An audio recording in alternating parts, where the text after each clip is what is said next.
ఈరోజు మనము బలిపాడ్యమి గురించి తెలుసుకుందాం. పూర్వకాలంలో బలి చక్రవర్తి అనే వ్యక్తి ఉండేవాడు. అతడు ప్రజలనందరినీ కూడా మంచిగా పరిపాలిస్తుండేవాడు.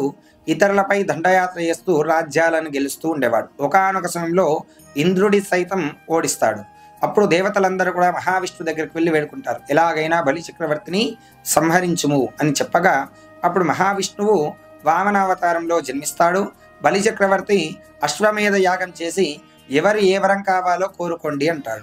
అప్పుడు వామన అవతారంలో చిన్న పిల్లవాడి రూపంలో వచ్చిన మహావిష్ణువు కూడా అడుగుతాడు, ఏం వరం కావాలో కోరుకో అని బలిచక్రవర్తి అడగగా వామన అవతారంలో వచ్చినటువంటి శ్రీ మహావిష్ణువు నాకు 3 అడుగుల జాగ కావాలి అంటాడు.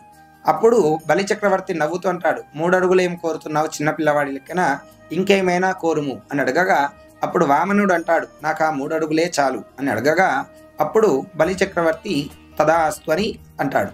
అప్పుడు వామనుడు త్రివిక్రముడుగా మారి మొదటి అడుగు స్వర్గలోకంపై, రెండవ అడుగు భూలోకంపై పెడతాడు.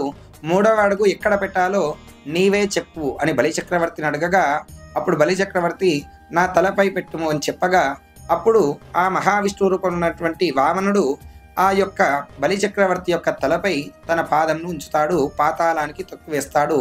పాతాళానికి అధిపతిగా బలిచక్రవర్తి ఉంటాడు. అతడి యొక్క దానగుణానికి మెచ్చి ప్రతి సంవత్సరం ఈ రోజున నీవు భూమిపైకి వచ్చి అందరినీ కూడా దర్శించు అని శ్రీ మహావిష్ణువు వరమిస్తాడు.